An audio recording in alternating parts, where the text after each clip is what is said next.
your dice, let's roll tonight. All the fun in the spotlight. Inside sharp and laughter bright. We're tuning in for delight. So welcome everyone to Roll for Insight. This is our series where we sit down with experienced dungeon masters to get a behind-the-look process at their processes, tips, and moments from their games. So whether you're maybe you're a veteran DM or you're a junior game master just starting out, or just simply curious about the art of storytelling, hopefully you'll find some valuable insights today. And where we're at today, we're hosting this via Altrole. It's a Discord-based D&D community designed to support and help new and returning players. Maybe if they're coming back to 5e, or even trying to get into 5.24, and returning players and DMs. So we also provide opportunities for growth, and also just general play experiences. So we host classes here. We host community events, kind of like what we're doing now, where our guest Monpress was nominated to be interviewed in this one-on-one DM style. And then we also just host games throughout the month. Throughout this, for Roll for Insight, we're going to be asking a mix of prepared and spontaneous questions, because it's a mix, hence the name Roll for Insight. Like, some of these questions were just rolled, but we're going to be getting into topics like social conflict at the table, in-game, not amongst the players, like in-game roleplay. We're going to how Monpress handles unusual settings, like maybe being underwater or maybe a sky environment, handling mixed level parties and NPC and resource management, and some other things. So, and as always, audience members, if you have any questions, please put them into the event chat one so I can help monitor. Or if you have anything unrelated for Monpress, we'll have some space at the end of this that I'll read out for them. So, without further ado, we're going to dive in and roll for insight. So, Monpress, what is Monpress? Why is Monpress? Can you introduce yourself and tell us a little bit about your history with D&D? Sure. I first heard about D&D from my high school. The only problem with that was it was $5 for dice, and I did not have the money at the time. So I let it pass, and then, a couple years later, my younger sibling went to the same school, and they still had the D&D club, and they became the DM. And so I first saw the player's handbook from a borrowed book from that club, and I helped prep the campaign. We were doing like NPCs, we were reading. I created my very first character doing that, and then I just didn't play until basically I had went into working, and then when my sibling had graduated from high school, they wanted to keep playing. So I joined their campaign because there was only like 3 players, including the DM. So they wanted an extra player, and I had the car. So I was the ride. And then I was actually a player at first, and then COVID happened, and school went really bad for everyone, and they started not having time. So I took over DMing. So everyone had more time to just play. And I never went back. And you never went back to being a player? No. Never did. Wow. And so from the time that you joined the campaign to you becoming like the campaign's DM, how big of a gap was that? It was probably, I want to say it was like a little under a year. That We is probably really played about like 10 games. well, that's really impressive. But and so that was your first DM experience. How long ago was this? Like, what you said it was during COVID, so like a few years ago then, right? Yeah, and then the group sort of fell apart. A lot of them ended up graduating and going to college, and we just never went back. And then I was on Discord, and someone tagged me. They're like, "Hey, I've got a server." It wasn't this one, but it was a different server, and they asked if I wanted to run games. And my first group on that server was 2 people. And what do you think, looking back, was the the spark that drew you to the DMC, or were you just like asked, like, could you be the DM? Yeah, they basically just asked if I could be the DM, and I actually like it. I like world building and creating things, so it just fit. Yeah, that the creating stuff has been a really big niche for me. Um, but how would you describe your general DM style? Do you focus more on storytelling? Or you stick to the rules, or kind of in between? I hmm, I do tend to focus more on the story that we're building together. I lay down tracks and I follow where my players lead. I basically pave a road and then follow behind them to see what happens next. Okay. And do you tend to run like campaigns, one shots, maybe like filler episodes with one shots? What's your preference? I tend to do campaigns. My current group is about a year and a half. We play every Sunday, and we've missed perhaps 6 games, 3 of which were planned. One was due to a holiday, and one was because my internet went down, and we made it up on New Year's Day or New Year's Eve because no one Nice. had any plans. Nice. And when you for your campaigns, what kind of genre do you naturally gravitate towards? Either when you're advertising, or like, what's your favorite genre to run? High fantasy.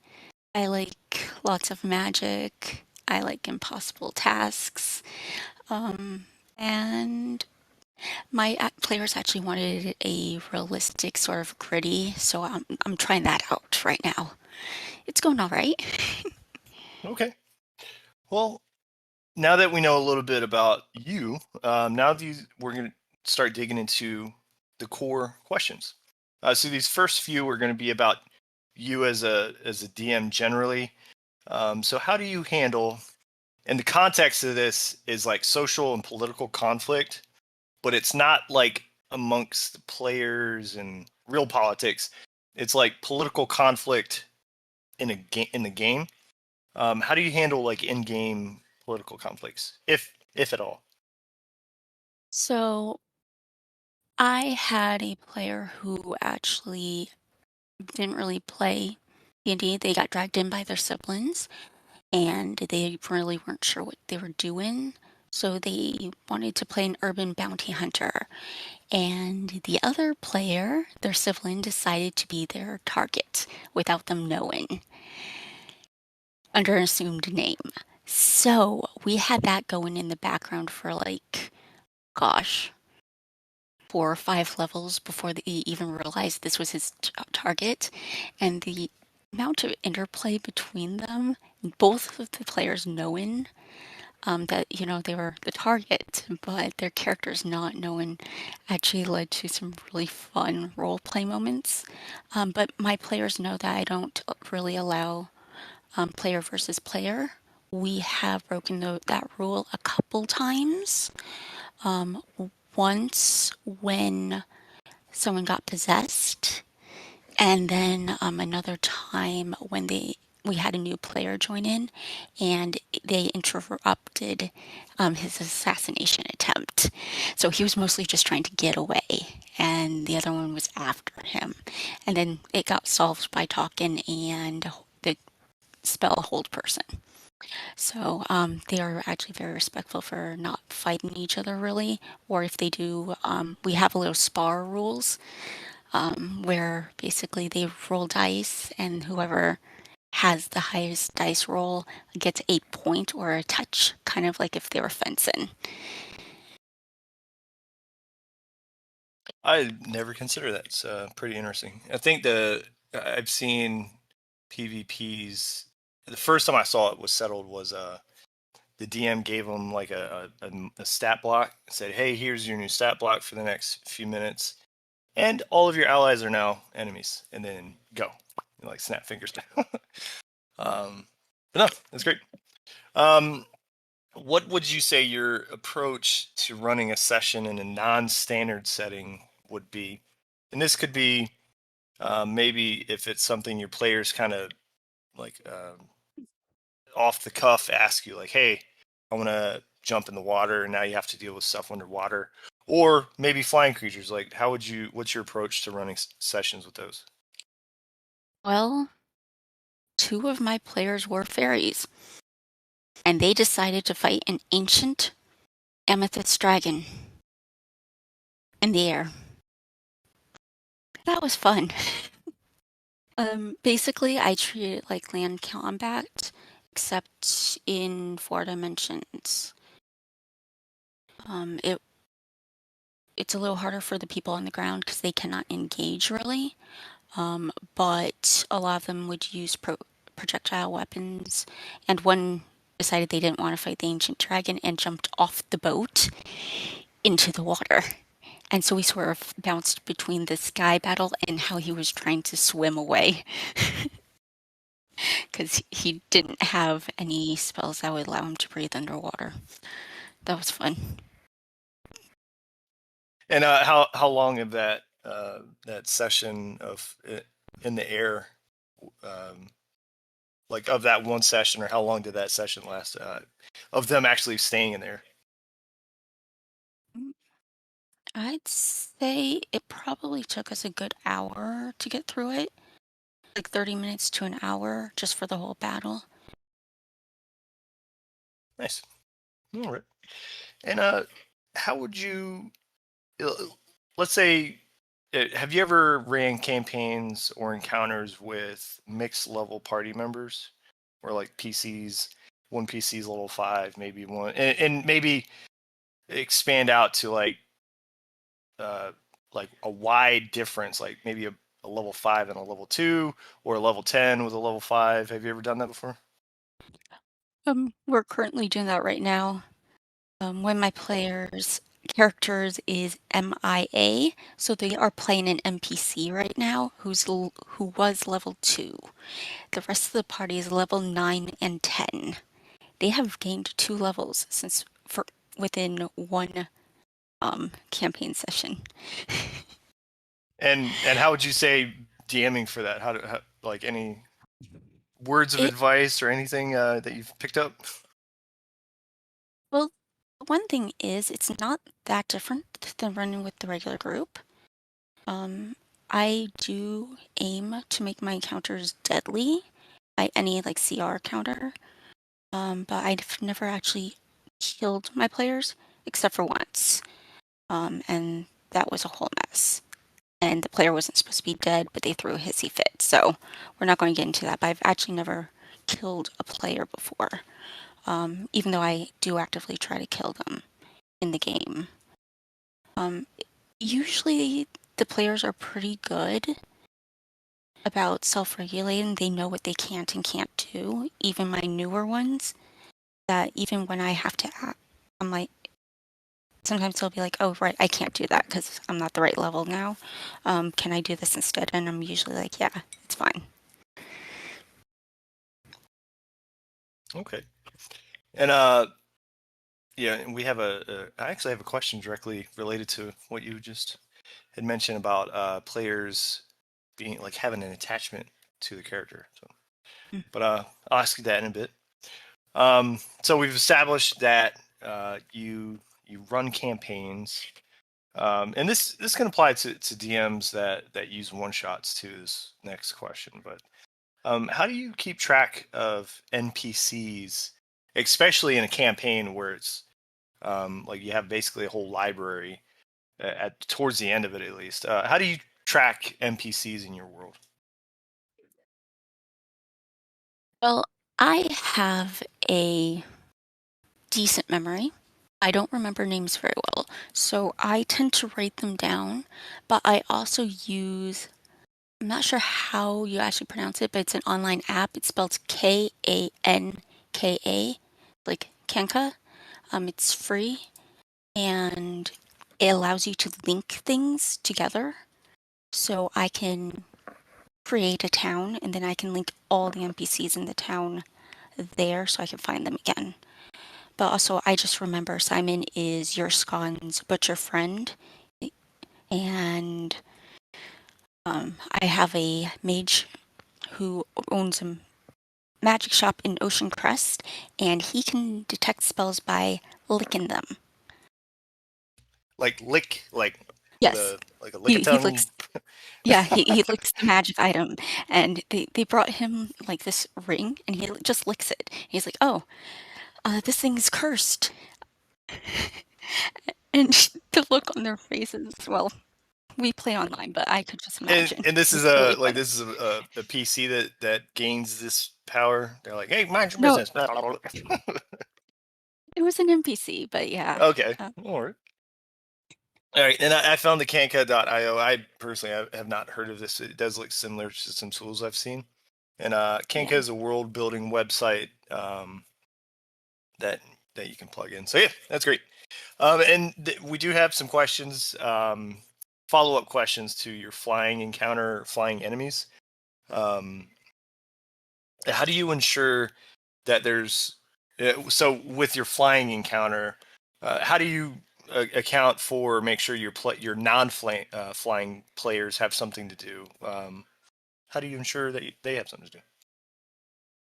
Well, first, this the flying encounter really wasn't supposed to be a battle. So the dragon was actually um telling them to like surrender.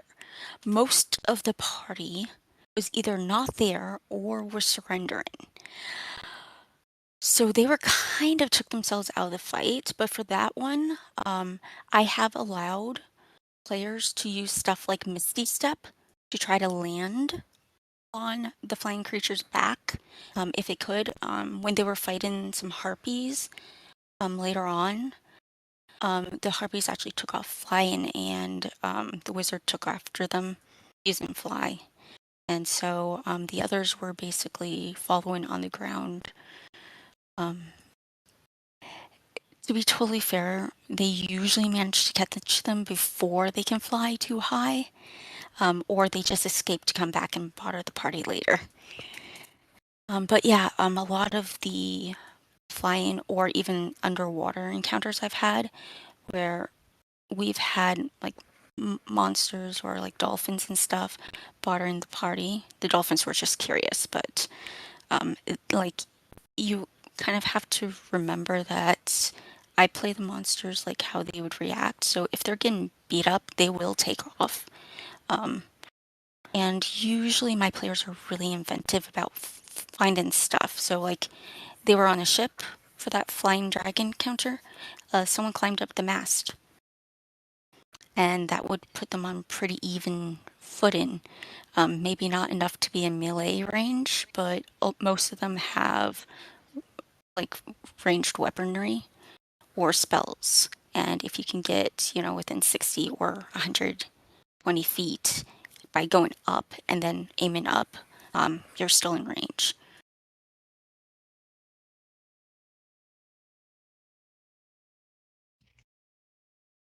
Nice. No, I think that was a great answer.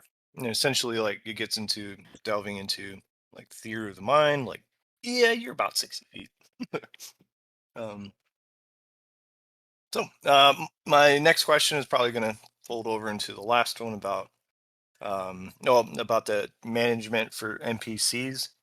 And does the Conca website also do for like is it it looks to be like general world building, but does that also help with like shop inventory? And if not, Yeah. like how do you manage shop inventory?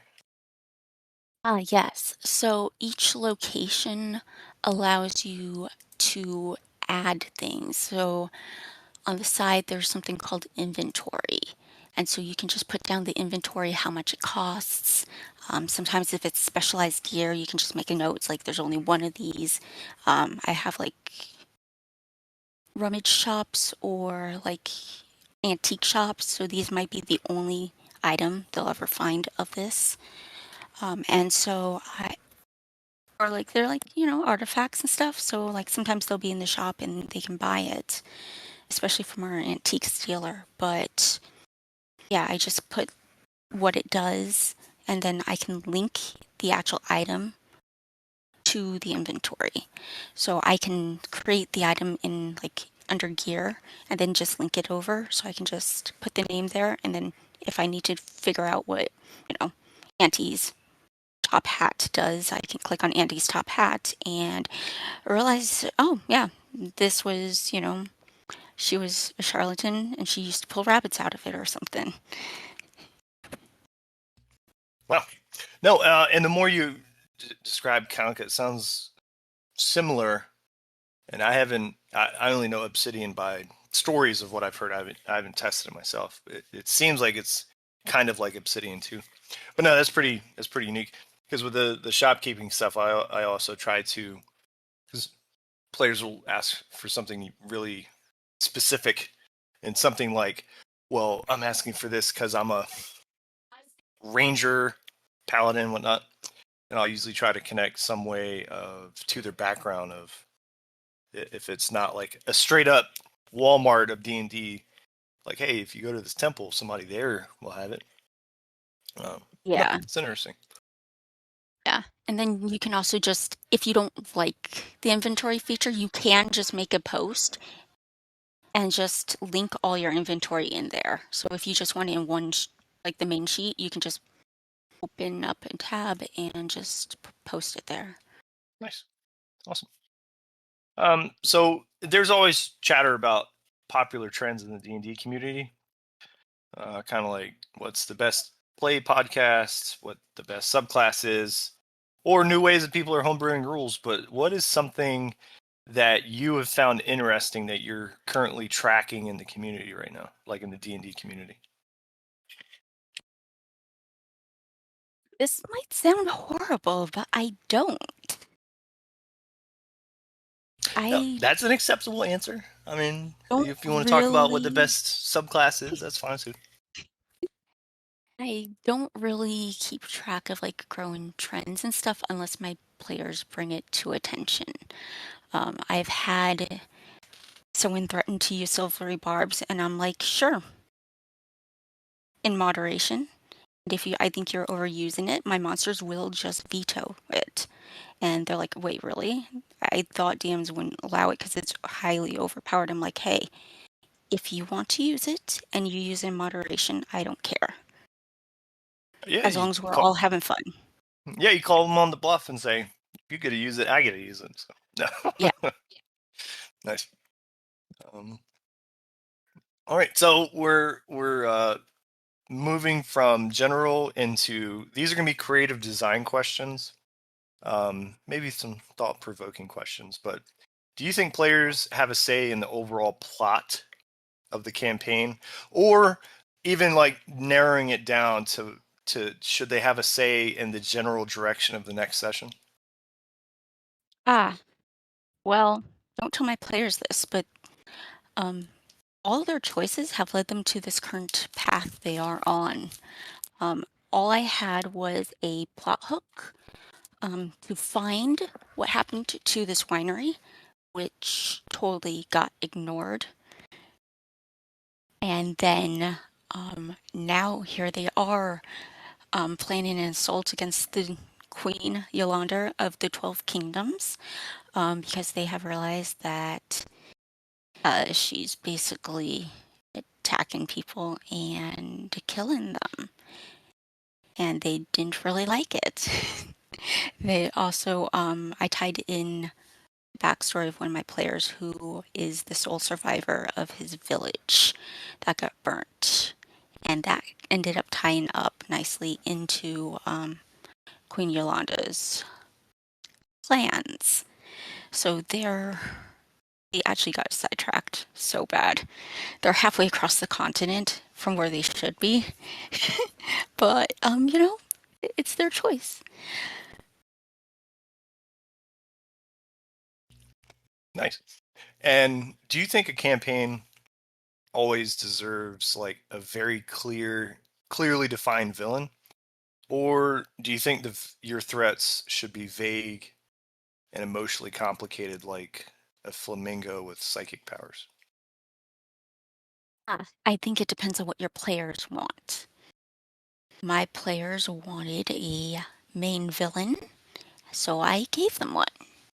Queen Yolanda did not exist until they basically wondered who the big bad was and if they were going in the right direction. It was an actual question they had, is like, hey, are we derailing things too much? Or, and I was like, actually, no, you're fine. But if you want, in my back of my head, I'm like, okay, if you guys want a big bad, instead of this general, um, there was a general minor arc, but they wanted like a bigger major arc, so I created one for them.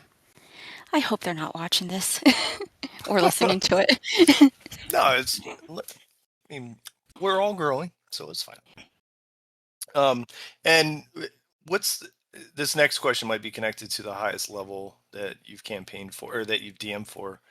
But like players and to the level that they might like run a campaign, or not a campaign, run a kingdom. Have you had that type of play in your games yet? Well, one of my players, they were sent to investigate a bakery and rescue an apple pie recipe. You've probably played the one-shot Granny's apple pie at one point. Granny's like country pie or something. I forget the actual name, but it's a free one-shot. It's great. And Yes, I have played that on Altrole myself, and I had a teammate throw apples at the elves that the tree told us not to. yes. So what happened in when my group ran into them is they recruited the goblins and created a pie factory. And you know how the town's abandoned? Yeah. Yeah, they found the deed to the town and they hired a local druid to be the mayor, and they are now in charge of the town. And the same character who has the deed, to Bramblewood, which is the town of the bakery, also recently liberated the deed to another town, half a continent away. So, yeah, if you want to see a spreadsheet sometime, I will send screenshots to anyone who wants it. But I have a screenshot. I've got an Excel what spreadsheet about exactly what's going on in the town, how much money they have to put in to fix the buildings. You know, just like how much it costs to build an inn, and so I have like the bank, the personal finances, and everything all lined up for them. So yes, it's not quite a kingdom, but it is getting there. It's a business. It's a business. So, I have two follow-up questions. When you make campaigns, do you make it open world, railroad, kind of in the middle? It's pretty open. Like I said, I had like the brief adventure first, and then I had places of interest, all tied up in like a little plot. So like basically it was kind of, you're just adventuring, you're going around and doing stuff, and then you can pick up these little plot hooks. I really wasn't sure what my original group wanted when they were playing because they were brand new, and it turns out that they had actually left the campaign pretty soon in. So the my current players are all I would say relatively new, but they were not my original target audience for this campaign. So it's kind of grown and shifted over time. So it's very source sandboxy, but there's been general plots that have been laid out long before they were there. So they're just sort of stumbling over plot hooks. that were buried, and then they finally fished them up. Yeah, I'm the same way too, because the plot hooks, they have to do like the magic door, because if you overplan and you're like, oh, they're going to open this door, and then they're going to go through that, and they're going to open that door, they're not going to touch that door. So you need a magic door to the one they did open. Yeah. Um, last follow up question, then we'll continue. How much prep do you regularly put into each of your sessions in regards of trying to maybe on the spot adapt to players' wants or what they're doing?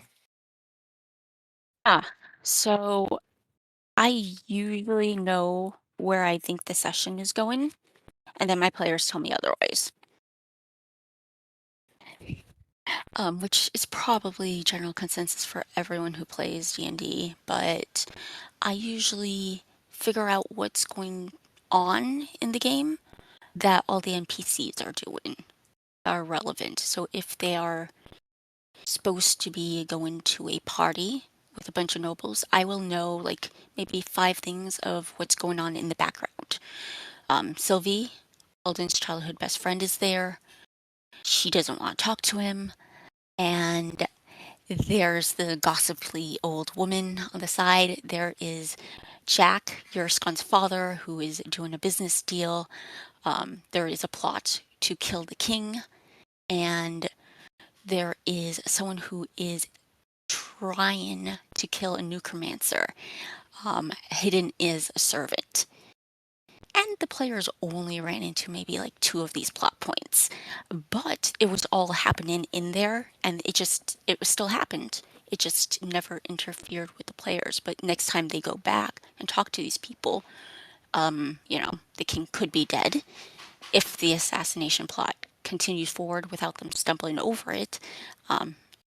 And, you know, Alden does know that his friend Sylvia is alive and hates his guts because she thinks he left her for dead. Oh, no, it's and yeah, my first like the I think my first few sessions as the DM when I started trying to plan this stuff, I was like, yeah, I was going at it trying to be like this chess master. I'm like, oh, I'm gonna know exactly what they're gonna do. They're gonna hit this square and they're gonna have. And I got to the point where I just like all of the encounters, I just hide it. I hope they get it, and if they don't, I'll just move it and then like hope for the best. But no, no, great response. What this next question before we move to the last section is gonna be about homebrew stuff. And it could be the last. I want to ask you about the last. I want to say creature, but if you didn't make a creature, it's just like the last memorable homebrew for you, item, class, creature, whatever that homebrew might be. What was it, and why is it memorable for you?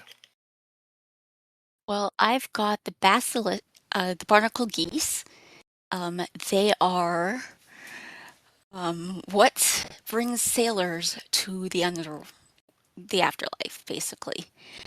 Partly because I think no one can outstubborn a goose, and because I think I'm pretty sure there's a game going around.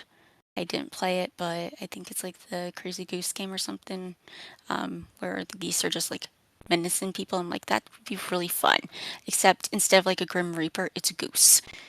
And it's going to bring you to the afterlife whether you like it or not. Yeah, I And they're think it's called like a barnacle geese. barnacle geese. What Yeah. CR is this goose at? I mean, it's pretty high. It's a undead. It's like basically the Grim Reaper, except it's a goose. Oh my goodness. It's just Is going it to drag your soul to the underworld whether you like it or not. that Um, that sounds fantastic. they are really fun, and yeah, I kind of homebrewed it. I took like a regular goose, and then I'm like, I wonder if there's anything. So basically, it's got pretty much a million different immunities, and it just can find you, and it will just follow you around if you've died. I mean, mind you, this is for dead characters. Uh, but also, it's a way to find the world of the dead. You could just follow Barnacle Goose. and you can find the Realm of the Dead in case the players ever need that.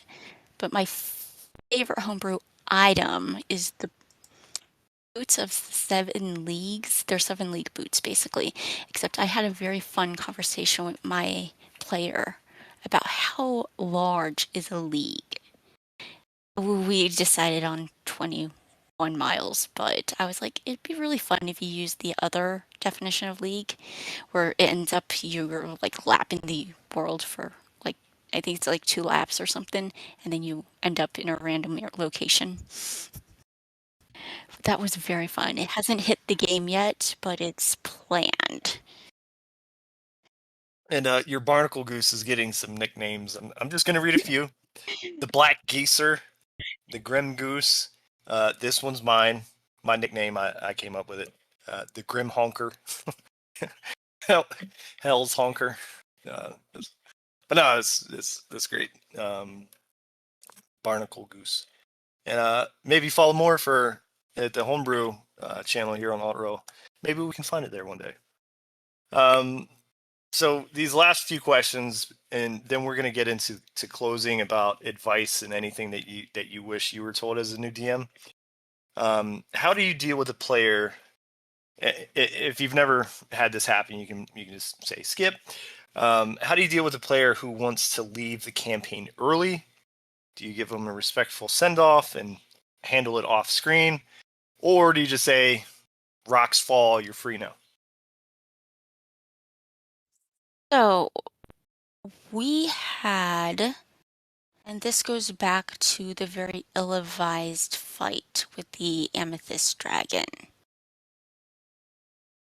They did not like the fact that they picked a fight with something at level, like, I think they're level 6, maybe level 7, and died, basically.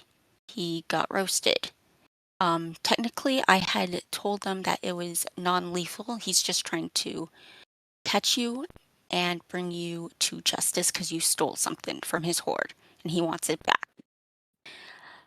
And he threw a hissy fit, said he died. I later went back over the rules, and yeah, he didn't. He shouldn't have died. He should have at least rolled a couple death saves if he wanted to go that far. But he threw a hissy fit, and then when they did come back, they kind of tried to derail the campaign. They were really rude, and then they decided they weren't having fun because I wasn't giving them any quarter to their nonsense, and I got cursed out, and basically I ended up banning them from the game, like blocking them, which is a horrible way for something like that to happen. But I talked over with a bunch of other people who are like not really like involved in the thing, and they said it was all right. Like I hadn't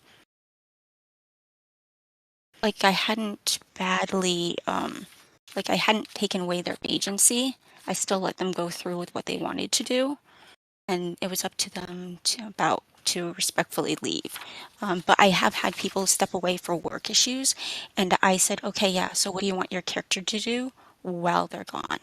I had someone step away for 3 months, and then someone who just came back, and they've been gone for like half of the campaign.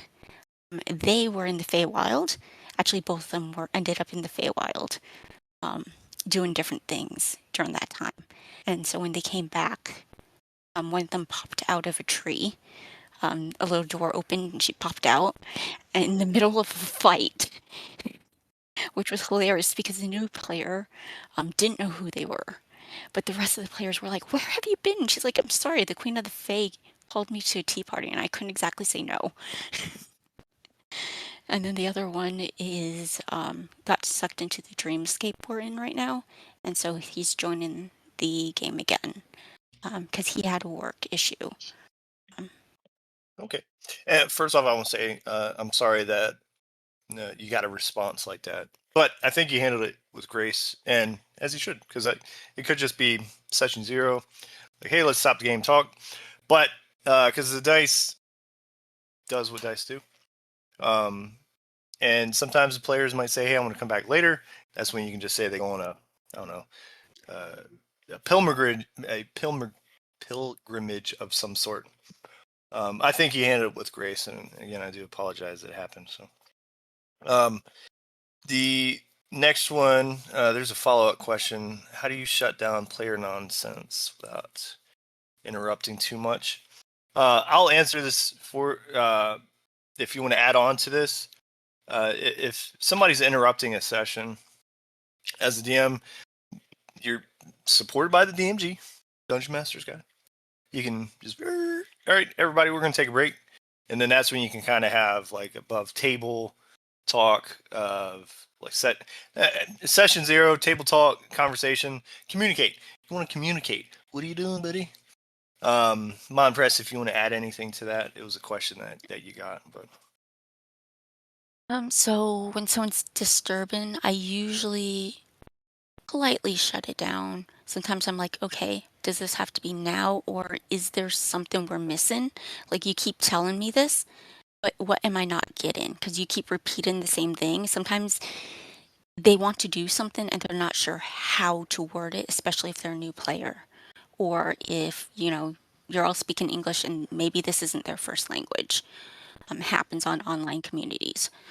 So a lot of times I'll be like, okay, so what exactly are you trying to do? And then I'm like, okay, so you can do this. And I basically give them what they want in something that fits in the game and fits with what they're doing. And that also keeps the count back, especially during fights, from dragging too long. Sometimes I'll be very strict. I'm like, hey, what do you want to do? It's not, can I do this, or is this here? It's, what do you want to do? And I will make it happen, because that's my job as the DM. I'm there to give you a challenge, and you're there to creatively overcome my challenge.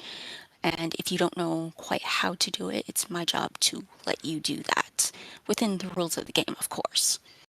Yeah. And there was a follow-up question to this about the balance between keeping the session on schedule versus ensuring expectations are enforced. Again, just like what Monpress had said, just kind of if it gets to a point where it's like everybody starts chattering, you say like you can your DM's gavel, hey, Harry, everybody.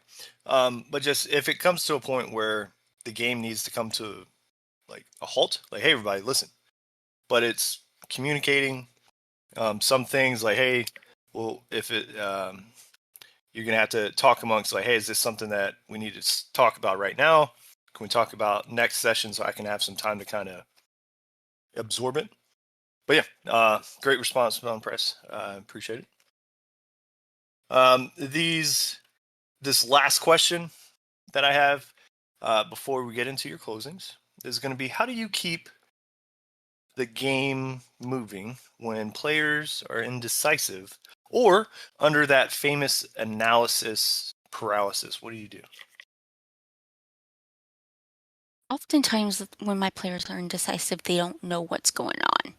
So I will be, okay, so it's your turn. This is what happened. And I will sum up what happened. So oftentimes they're trying to figure out what they're doing. I'm like, okay, so you're in range to help Lemongrass, who is stuck up that tree with that big gigantic rat. And then, or you can go try to help Gray, who is dealing with another big gigantic rat, over by those trees over there. And then usually once they know where the enemies are and who might need help, or it's like they'll ask, it's like, hey, is anyone really badly injured? Do you need some healing? Do I need to come help you? And I've had players who won't. I don't know why he won't tell us when he needs healing, but he won't, and then he complains about it. So we're slowly breaking him of the habit. We're like, hey, you have to tell us because we don't know. We don't know how badly injured you are from that hit, because everyone's got different hit points and stuff. And I let the players keep track of that stuff. I have enough to run with like 20 monsters. But yeah, so it's mostly communication. Sometimes I'll just like reiterate, and then especially during battles, I found it's very helpful to say, okay, June, you're first. Lemongrass, you're after that. Then it's my monster's turn, and then Gray, you're after that. Please remember what your skeletons are going to be doing. I usually only go like 2 people back because so much can change.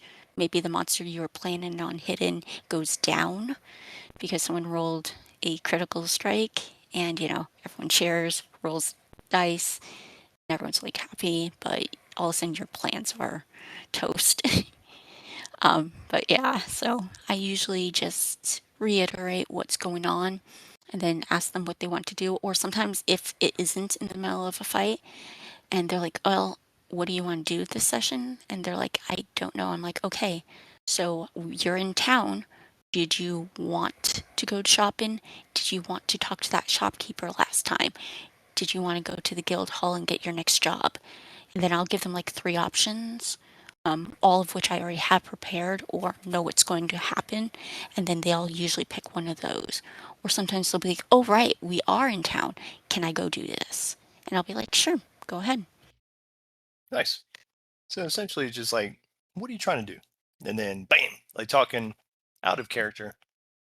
Because I'll track what they're saying, and then I'll respond to it as they're saying it. It's like, be careful what you're saying in character.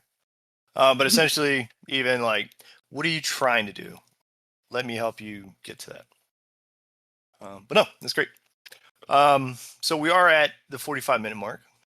The next few minutes are going to be closing. So closing remarks from you to any DMs that might be listening to this in the future. What advice, maybe one piece of advice, would you give to either a new DM or somebody that's like thought about DMing? It doesn't have to be perfect. No one is going to know that you made a mistake. It's very much like art.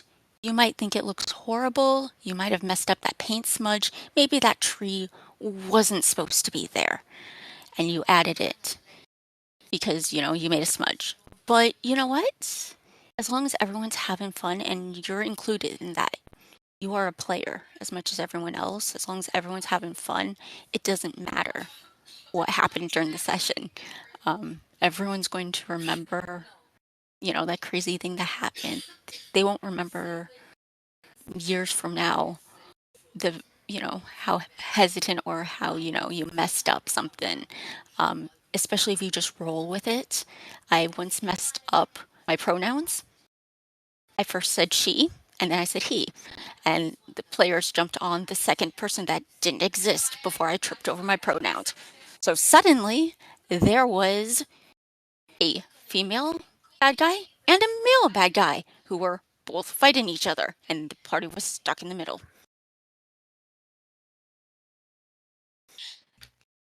Very Interesting. funny, but no, my players didn't know the guy wasn't there to begin with. I just tripped over my pronouns. It's not a bug, it's a feature. Someone said in the audience. What's one thing that you think every DM should try at least once in their games? Hmm. Using something that you normally wouldn't. Whether it's like a puzzle or a trap, if you don't usually use them. Sometimes it might just be, using that weird ability that you don't really know why the monster has, but you're like, let's just use it anyways. It could be just using something that doesn't make sense too. Sometimes it's fun to just throw a rust monster at your party. Or like, sometimes you're not sure why the monster's here, but you're like, that's okay. Maybe your players will have a reason they're there. But also, I like, it's like, don't be scared to do things that are a little weird. Like, I put in gummy fish that stand instead of potions of water breathing. I'm like, why not? Just do something fun, do something wacky. Um, your players will remember it and they'll probably have a lot of fun where they're like, okay, I eat a Swedish fish. And I'm like, okay, you can now breathe underwater for an hour. Nice. And are there how do you stay inspired to keep running games week after week? or maybe creating new content? What's your source of inspiration? I read a lot. Oftentimes, like after this campaign's over, I read a beautiful little story off of archives where it's about, like just like sort of cozy fairy tale world. And I kind of want to run a game in that. Like just where their god is a goose, great goose, and it's totally like Mother Goose fairy tales. And I think that'd be really funny where, you're a cleric of a goose. And, you know, like I just think it'd be funny. And like, you have shapeshifters and stuff, and instead of, you know, you could do very fun things. Maybe cross it with like Into the Woods vibes, like the musical, just see what happens. And is there any connection from that leading to your barnacle goose? No, they were two totally different ideas. like They a were two like a totally deaf different a ideas. deaf domain cleric. And guess what? It's a goose. I might have to um, use that now. um, any projects or ideas that you're excited about right now that you can openly talk about? Yeah, actually, I have read a book and I'm thinking about trying to put all the little monsters that the heroes fight into it and turn it into like a D&D, maybe like a pamphlet and stuff. So in case everyone wanted, some really interesting monsters, they'd be set, especially Oriental. These are all Oriental monsters. The book's called Journey to the West, and they fight an awful lot of spirits in that book. Um, so I thought it'd be really fun to turn like the whole setting into like a D&D verse, and that includes like taking the kingdom and like maybe the kings and stuff, and just like putting them into like, so you can just drag and drop if you need like a kingdom. You already have all the people there, and I think it'd be fun. I've been working on it for a while. Nice. And you said But this is like a supplemental book that you're working on? it's not, I don't really want to call it a supplemental book. I'm not planning on publishing it or anything, but I would like to do it. Yeah, I'm working But on yeah, something myself too. it, So stay yeah, motivated. Keep with it. yeah. Last two questions. The last three. Is there anything that we didn't want to add, or that I didn't ask about that you want to add, or kind of put a filler in? I don't know. I think that's everything. Did anyone have any last minute questions for me?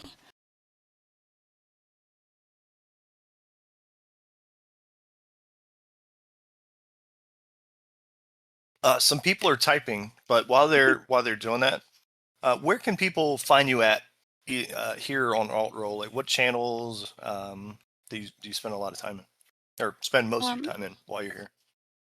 I tend, I was actually kind of surprised that someone requested me because I am very quiet on the server.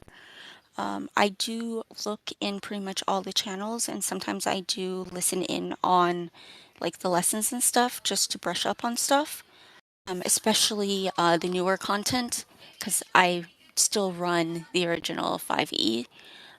But oftentimes I'm in general chat or like the GM advice. Usually you can find me there, but if anyone wants to ping me, I'll respond when I can. Awesome. So we have about 5 minutes left. We may be able to take one or two questions, but I want to thank you for your time. But I'm going to pass it over to the audience. We have time for maybe one or two questions. Is there anything that you all want to ask Monpress before we close out for today? I saw a bunch of people typing, then they all stopped at the same time. Let's see. Is anybody? Nobody's typing. So, yeah, we have one question coming in. But Monpress, I want to say thank you for taking your time out, especially on a Friday. It was a pleasure interviewing you. Um, And the audience is saying no questions right now. Very well spoken, despite usual quietness. And you can find Monpress in the GM chat if you have the junior game master role or the general, like not general game master role, just the game master role, comma, generally. So if you have any questions, you can reach out to them there. I do want to post up the posts. Oh, go ahead, Monpress. Oh, I am also in the general chat too. So if Okay. you ever want to reach me there, go ahead. And I do go into the homebrew quite a bit. Awesome. Also in the homebrew. So that concludes our session for Roll for Insight. A huge thank you to our guests, Monpress, for sharing their experience and advice, to our audience, and also to our audience today for joining us. If you would like to nominate a Dungeon Master to be featured in a future episode, we do have a Google form I'll share after the post-event survey. But please note, if your nominee is not currently in server, please invite them to the server, or just kind of like let them know, like, hey DM, found this place. I want to nominate you to be interviewed. So that way we have they are aware that we're trying to reach out to them, but also that we do have a way to reach out to them. And while we prioritize our guests with the GM role, if you invite them and you nominate them and it's like they've only been here for a day, they don't have time to get through the classes, I will if they don't have it, we'll just try to work with them and try to get them interviewed anyway. Thanks again for attending, and we hope to see you at the next session for Roll for Insight. With that, other than that, I'm gonna close out Craigbot and Monpress. I appreciate your time. Crack your dice, let's roll tonight. All the fun in the spotlight. Inside sharp and laughter bright. We're tuning in for delight. Roll for insight, here we go. Jump right in it.